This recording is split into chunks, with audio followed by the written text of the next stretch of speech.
শুভ সন্ধ্যা সবাইকে। আজকে 7Pর last date, মানে লাস্ট পর্ব, লাস্ট পি নিয়ে অর্থাৎ ফিজিক্যাল এভিডেন্স নিয়ে কথা বলবো।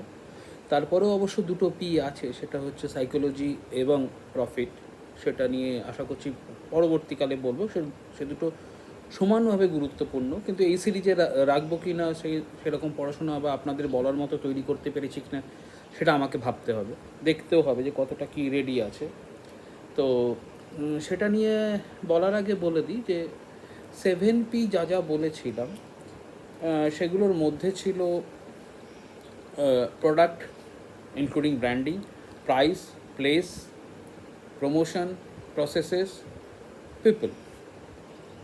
আজকে হচ্ছে ফিজিক্যাল এভিডেন্স। তো 7টা পর্ব নিয়ে বলেছি। আমার নাম মৃগাঙ্ক। আমি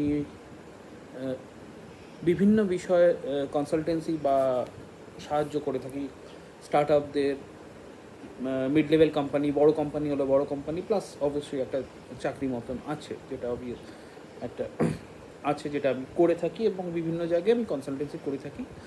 এবং যে যে বিষয়গুলো নিয়ে বলবো সেগুলো হচ্ছে মার্কেটিং, ডিজিটাল মার্কেটিং, বিজ্ঞাপন, content creation, content marketing, website creation, digital marketing, digital branding, খানিকটা ডিজাইন। কারণ ডিজাইন আমি জেনেছি, আমি ডিজাইন একেবারে আঁকতে পারি বলবো, কিন্তু ডিজাইন কেন কীভাবে অন্তত বিজ্ঞাপনের জন্য বা কাস্টমারের জন্য করতে হয় সেই আইডিয়াটা আমার আছে। বহু ডিজাইনার বন্ধুর সঙ্গে আমি কাজ করেছি, অতএব বলতে পারি। এই চ্যানেলটা মূলত ফ্রিতে বোঝানোর জন্য, শেখানোর জন্য, বা আমি যা জেনেছি সেগুলো শেয়ার করার জন্য, যাতে ভবিষ্যতে যারা কাজ করতে আসবেন বা কাজ করবেন বা ব্যবসা করবেন তাদের সেই সুবিধা হয়। এবং আরেকটা গুরুত্বপূর্ণ বিষয়, দাদা দুটো গুরুত্বপূর্ণ বিষয় নিয়ে কথা বলবো, সেটা হচ্ছে কমিউনিকেশন এবং অবশ্যই জার্নালিজম, মানে সাংবাদিকতা। তার সঙ্গে সাংবাদিকতার এডিটিং আছে। এটার কারণ হচ্ছে আমি নিজে সাংবাদিকতা নিয়ে পড়েছি, মাস কমিউনিকেশন নিয়ে পড়েছি, প্লাস আমার বাড়ি এবং বিভিন্ন বন্ধুবান্ধব প্রচুর জার্নালিস্ট আছেন, তাদের সঙ্গে রোজ কন্ট্যাক্ট হয়, রোজ কথা হয়। এডিটিং নিয়ে, টিভি জার্নালিজম নিয়ে কথা হয় বিভিন্নভাবে, এবং মিডিয়া নিয়ে কথা হয়, ডিজিটাল মিডিয়া এবং বিভিন্ন প্ল্যাটফর্ম নিয়ে কথা হয়। এবং এই চ্যানেলটা আপনাকে সন্ধান দেবে বা খোঁজ দেবে যে বিভিন্নভাবে কিভাবে আপনি নিজের কাজ ভালো করে করতে পারেন, বিজনেস ভালো করে করতে পারেন, কী কী উপায় আছে, কী কী কাজ, কী কী সুযোগ সুবিধা আছে, কী কী টুলস আছে যেগুলো আপনি ইউজ করতে পারেন। কিছু শর্টস আমি আবার বলছি চেষ্টা করব, রেগুলার আপলোড করতে হচ্ছে না সময় অভাবে, আপাতত বড় ভিডিওগুলো দিয়ে আপলোড করতে হচ্ছে। তো চ্যানেলটাকে সাবস্ক্রাইব করবেন প্লিজ, তাহলে আমার আরও উৎসাহ বাড়ে আর কি।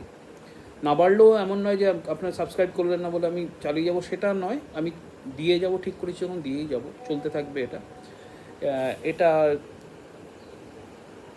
কন্টিনিউয়াসলি চলবে। তো সেটার জন্য আপনাদের উৎসাহ পেলে ভাল লাগবে আর কি। যত উৎসাহ করবেন, যত আমি জানাতে পারবো।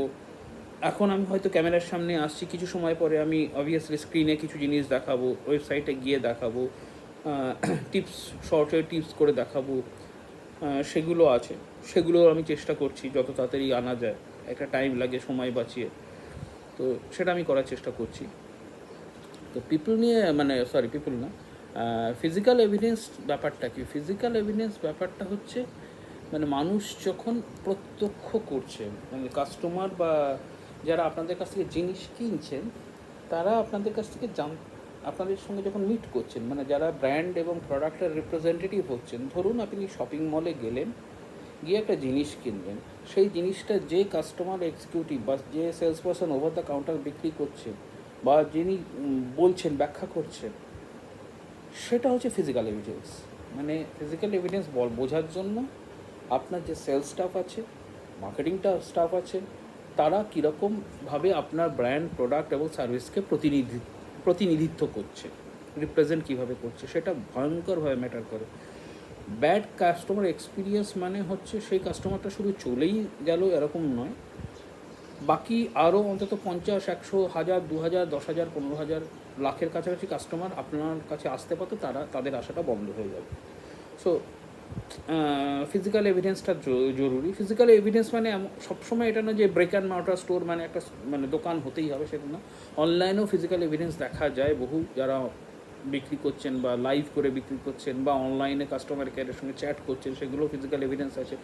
বিক্রির সময় যে পেমেন্ট গেটওয়ে দিয়ে করছেন সে সুবিধা, কাস্টমারের সঙ্গে কমিউনিকেট কীভাবে করছেন সেটা একটা মানে ফিজিক্যাল এভিডেন্সে প্রমাণ হয়ে থাকে।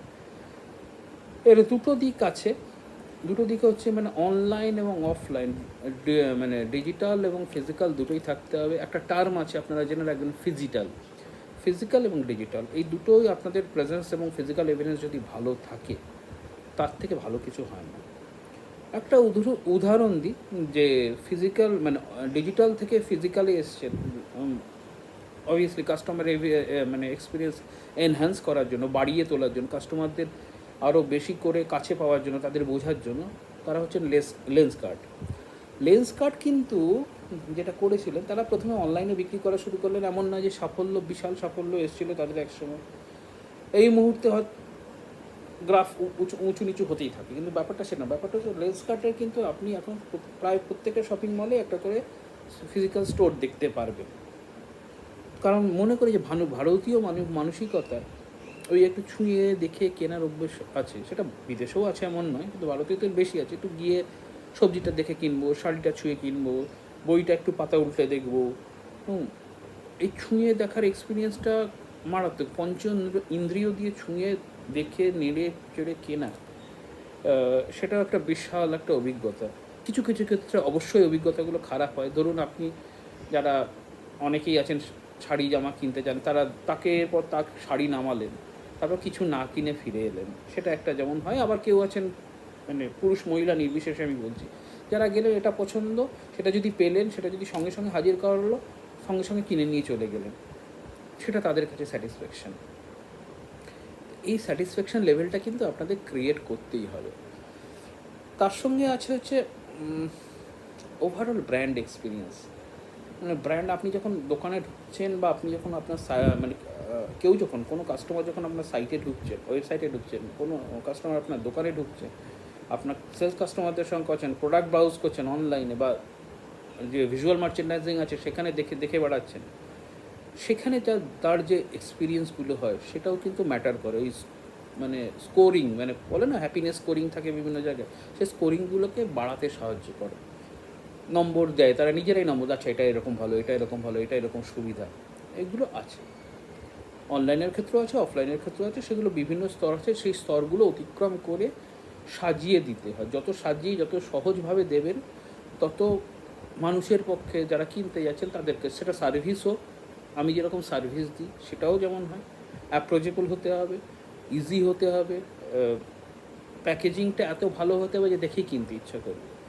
প্যাকেজিং ম্যাটার্স এ লট। আমি হায়দ্রাবাদে যাওয়ার পর দেখেছি যে প্যাকেজিং কত ভালো মানের হতে পারে। মানে আমি যদি উদাহরণ দেখাতে পারতাম ভালো হতো। আমি যেহেতু মানে শহর লাফিয়ে বেড়াচ্ছি, অতএব সেটা এই মুহূর্তে সম্ভব হচ্ছে না, তবু আপনাদের জন্য কোনো এক সময় নিশ্চয়ই আমি দেখাবো। আর একটা পিপল এবং এই ফিজিক্যাল এভিডেন্স যেটা বলছি, তার সঙ্গে আর একটা খুব গুরুত্বপূর্ণ কথা চলে আসে, সেটা হচ্ছে ওই মোটিভেশনের গল্পটা। মানে কোনো জিনিস কেনার জন্য মোটিভেট হয় লোকে। এই মোটিভেট নিয়ে একটা আলাদা আমি ভিডিও করবো, কারণ আমার ভিডিওতে আমি বোধহয় প্রথম কমেন্ট পেয়েছি শান্তনুর কাছ থেকে। তো শান্তনু চট্টোপাধ্যায়, তিনি শিক্ষক, কিন্তু তিনি আমার ভিডিওটি দেখেছেন, হয়তো সব কিছু বুঝতে পারেননি, কিন্তু উনি মোটিভেশনাল ভিডিওটা দেখেছেন, দেখে একটি কমেন্ট করেছেন যে মোটিভেশনের সঙ্গে সায়েন্সের এবং কেমিস্ট্রির একটা যোগ আছে। আমি দেখলাম হ্যাঁ সত্যি পড়াশোনা করা হয়েছে, অবশ্যই করা হয়েছে। আমি যদি মানে ওই সিএ না চলে যাই, মানে পি এর পরে সি আসবে বলেছিলাম, সি কতগুলো আছে, সি ধরে পয়েন্ট, সি এর কতগুলো পয়েন্ট আছে, চ্যালেঞ্জ আছে, কাস্টমার আছে, অমুক আছে, হ্যাঁ, সেগুলো যদি আমি কভার না করি তাহলে হয়তো পরের ভিডিওটাই আমি মোটিভেশন এবং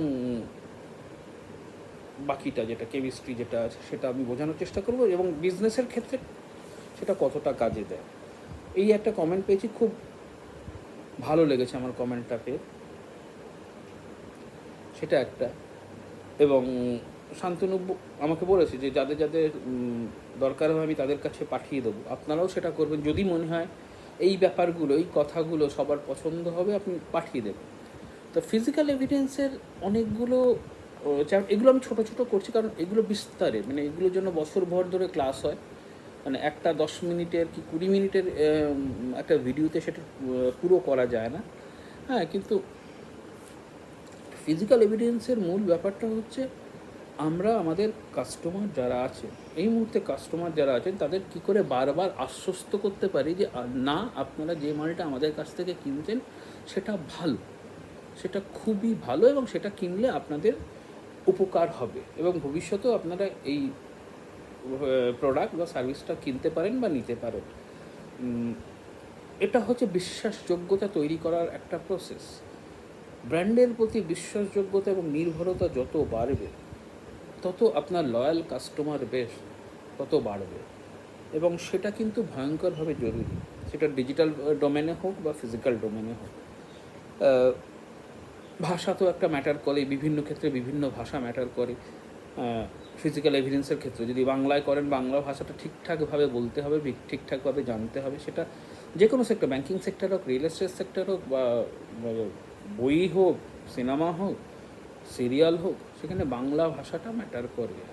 কালচার এবং কালচারের মিক্স সেটা সম্পূর্ণ অন্য অ্যাঙ্গেলে চলে যায়, আমি সেটা নিয়ে বলছি না। কিন্তু যেটা দরকার সেটা হচ্ছে সম্পূর্ণভাবে আপনাদের বোঝা, বা যারা বিজনেস করতে চাইছেন বা যারা কাস্টমার সার্ভিস করছেন বা কন্টিনিউয়াসলি সার্ভিস দিতে, তাদের বোঝা যে ব্যাপারটা মানে খুব কাছ থেকে বুঝতে হবে আপনাদের। সবার চাহিদা যেমন সমান নয় এবং সবার মানসিকতা যেমন সমান নয়, কোনো জিনিস কেনার পিছনে মোটিভেশনটাও কিন্তু সমান নয়। সেই মোটিভেশানগুলোকে বুঝে মানে একেবারে ক্ষুদ্র পর্যায়ে গিয়ে বুঝে তারপরে কিন্তু পুরো ব্যাপারটা সেট আপ করতে হয়। বিজ্ঞাপনে কোথায় একটা বিজ্ঞাপন, বহু বিজ্ঞাপন আছে যেগুলো আপনাদের ছুঁয়ে গেছে। এই ছুঁয়ে যাওয়ার পিছনে একটা বিশাল রিসার্চ আছে। যারা করেন বড় বড় বিজ্ঞাপন এজেন্সি, ওগিলভি এবং যারা যারা আরও যারা আছেন, যারা করেন জেএসডাব্লিউ, হ্যাঁ, যারা করেন তারা কিন্তু ভেবে চিন্তে করেন। সেখানে অনেক গুণীজন বসে যাদের পড়াশোনা প্রচুর, তারা ভাবতে থাকেন। কিছু গতানুগতিক কাজ অবশ্যই হয়, কিছু একেবারে কন্টিনিউয়াসলি রবীন্দ্রনাথ এবং সত্যজিৎ এবং সৌরভ এদেরকে ভরসা করি, বা কিছু সুনীল বা এদিক ওদিক হয় মাঝে মাঝে, বা কিছু লোককথা বেস করে। কিন্তু মানুষকে টাচ করার জন্য যেটা সবচেয়ে, আপনার যে কাস্টমার বেস যদি গ্রামের হয়, তাহলে গ্রামের ভাষাটা আপনাকে বুঝতে হবে। শহরের ভাষা দিয়ে গ্রামের কাস্টমার নেওয়াটা, সেটা কিন্তু খুব কষ্টকর। আঞ্চলিক ভাষা এবং আঞ্চলিক ভাষায় যেভাবে ব্যাপারগুলো বোঝানো যায়, সেইভাবে বোঝালে বিক্রিটা আরও বাড়বে এবং কাস্টমারের লয়ালিটিটাও বাড়বে। তো সেইগুলো ফিজিক্যাল এভিডেন্স আপনি দেখতে পারবেন, সেটা আপনি আপনার অ্যানালিটিক্সে দেখতে পারবেন, আপনার বিভিন্নভাবেও দেখতে পাবেন। ধরুন আপনি একটা পেন্টিং এক্সিবিশনে গেছেন, কোনো কিছু পেন্টিং আপনার ভালো লাগবে, কোনো কিছু পেন্টিং আপনার ভালো লাগবে না। এবার এই ভালো লাগার আর মন্দ লাগার মধ্যে ডিফারেন্সটা হচ্ছে আপনি কোন পেন্টিংটা আপনাকে মোটিভেট করেছে, কোন পেন্টিংটা আপনাকে মোটিভেট করেনি। সেটা রং হোক, সেটা তার আকার ভঙ্গি হোক, আকার শৈলী হোক, সেটা আপনি পেন্টিং বুঝতেও পারেন, নাও বুঝতে পারেন। কোন সিনেমা আপনার ভালো লাগছে, কোন সিনেমা আপনার ভালো লাগছে না। শহরের লোকেদের এক ধরনের সিনেমা পছন্দ হয়, গ্রামের লোকেদের এক ধরনের সিনেমা পছন্দ হয়। তার বিশাল মানে আর্থসামাজিক কারণ আছে, সমাজের একটা লেয়ার আছে, সেই লেয়ারগুলো শহরের বেশিরভাগ লোকেদের পছন্দ নাও হতে পারে, তারা নাক সিটকাতে পারেন। কিন্তু এখনও আমি রিসেন্টলি গ্রামে গেছিলাম, তারা গিয়ে বলছেন তারা যাত্রা শুনতে ভালোবাসে। যদিও ব্যাপারটা কমে আসছে, যাত্রা, বাউল গান এগুলো কমে আসছে, কিন্তু এখনও বেশিরভাগ লোক সেগুলো শুনতে পছন্দ করে। আর যদি এগুলো হারিয়ে যায়, তাহলে আমাদের ওভারঅল বিশাল সম্পদ তো হারাবে, এবং বিজনেস এবং বাকি ক্ষেত্র আমাদের ক্ষতি হবে, চাকরি বাকরি এবং বাকি ক্ষেত্র। এই সংরক্ষণগুলো না করতে, এই ফিজিক্যাল এভিডেন্সগুলো আমরা ধরে না রাখলে পরবর্তীকালে বিজ্ঞাপন এবং ব্যবসা এবং কন্টেন্ট বাকি যাই বলুন, ওভারঅল বৃদ্ধি বা গ্রোথের ক্ষেত্রে অসুবিধা হবে। তো ফিজিক্যাল এভিডেন্স সব দিকে দরকার। ইতিহাসের ফিজিক্যাল এভিডেন্স যেমন দরকার, যদি আমরা বিভিন্ন অজন্তা এলাকায় যাই, বা দিল্লিতে যাই, বা দক্ষিণে যাই, বা মুর্শিদাবাদে যাই, যেখানে যাই, ইতিহাসের যেমন ফিজিক্যাল এভিডেন্স দেখে আমরা বারবার ভাবতে চেষ্টা করি কীভাবে কোনটা শুরু হয়েছিল, কীভাবে শেষ হয়েছে। বিজনেসের ক্ষেত্রেও তাই, ফিজিক্যাল এভিডেন্স থাকলে বোঝা যায় যে গ্রোথটা কীভাবে হচ্ছে এবং পরিবর্তনটা কীভাবে হচ্ছে এবং গ্রোথটা কতটা হতে পারে। এই আনাগোনা, নিয়ত আনাগোনার মধ্যে কিন্তু আপনি যদি থাকেন তাহলে বুঝতে পারবেন যে আপনার গতিপথ ঠিক আছে এবং আপনি আরও বাড়বেন।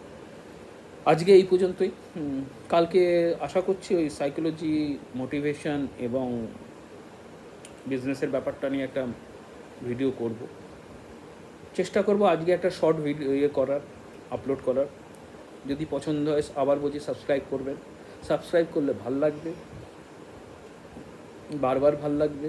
এবং আমি আরও নতুন নতুন বিষয়, প্রচুর বিষয় বলার আছে। আমি জানি না কতগুলো বিষয় কতদিনে কভার করতে পারবো। বিজনেসটা হয়ে গেছে, সাইকোলজিটা হয়ে মোস্ট প্রবাবলি আমি ডিজিটাল মার্কেটিংয়ের দিকে ঢুকবো খানিকটা। তারপরে অন্য সাবজেক্টে কমিউনিকেশন এবং জার্নালিজমে খানিকটা শিফট করবো, দেখাবো যে কী কী হতে পারতো, কী কী হয়নি। ইতিহাস নয়, কারেন্ট জার্নালিজমে কী কী হচ্ছে বা না হচ্ছে। ক্লিক বেট হচ্ছে একটা, মানে হেডিংয়ে ক্লিক বেট করার চেষ্টা করা হচ্ছে। তো আজকে এই পর্যন্তই। সবাই ভালো থাকবেন, কালকে দেখা হবে। শুভরাত্রি।